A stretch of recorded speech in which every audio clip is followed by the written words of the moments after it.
My name is Dyndo, and it's Let's Talk Internationalization video.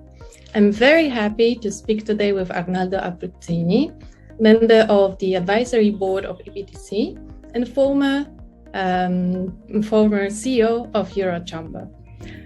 Hi, Arnaldo. Hi, Ada. Thank you for joining us today. And I would like to ask you a few questions about the internationalization.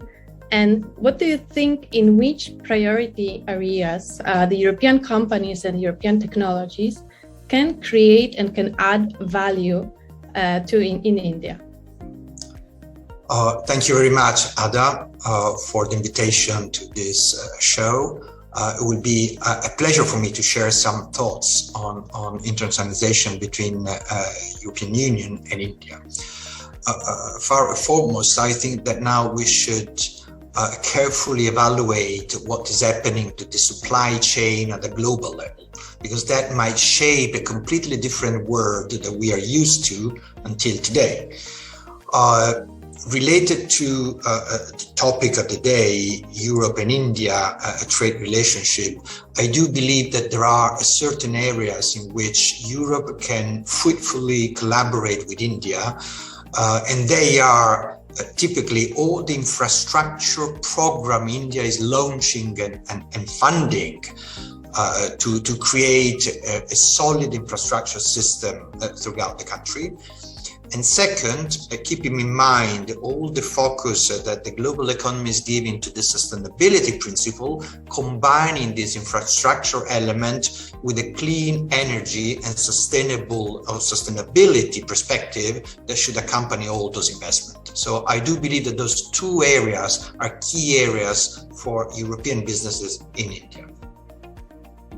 And in your opinion, how nowadays the European businesses view the opportunities in India? Well, while India is certainly a great and growing market, there are still barriers that remains that discourage many European businesses to enter the Indian market. And those obstacles are clearly in the policy element India is facing with, but probably not yet at the level where easing of doing business for European companies is at an acceptable level. We are talking about all the administrative procedure, authorization procedures, all the policy related to the filing elements of documents for companies, obtain authorization, the standardization element, and the double proof and test that you have to do to import products in India, as well as IPR protection, and all is related to the intellectual property defense. And all these elements are elements that are very important because it takes a lot of time and money for businesses to comply with. Hence, this might be an element of discouragement to enter the Indian market. Thank you for sharing a few challenges and obstacles and important things that companies should think before entering, before thinking about Indian market.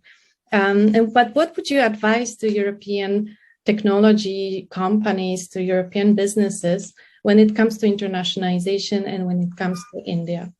The few important things.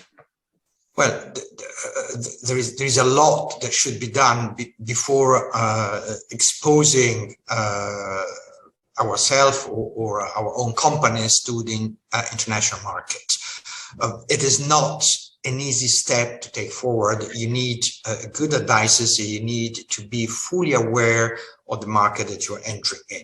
Because one element is trading with a different country, different partners, but trading has a certain procedure, a certain element, but do not establish a permanent investment in the destination country.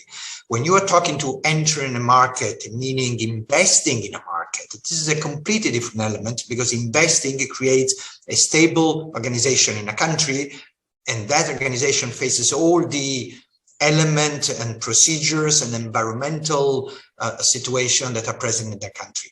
Hence, you need to be very aware of where you're landing on, and I truly suggest that you need good advices and good support to enter any country, but specifically in India, where the scenario is so complex and with a lot of varieties depending on the location that you are selecting and on the different procedures, administrative procedures that you are encountering in the country.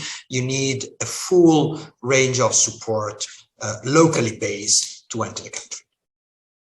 Thank you for your thoughts and sharing your insights on internationalization. Thank you, Arnaldo, for being a guest of Let's Talk Internationalization video today. Thank you, Ada. Thank you.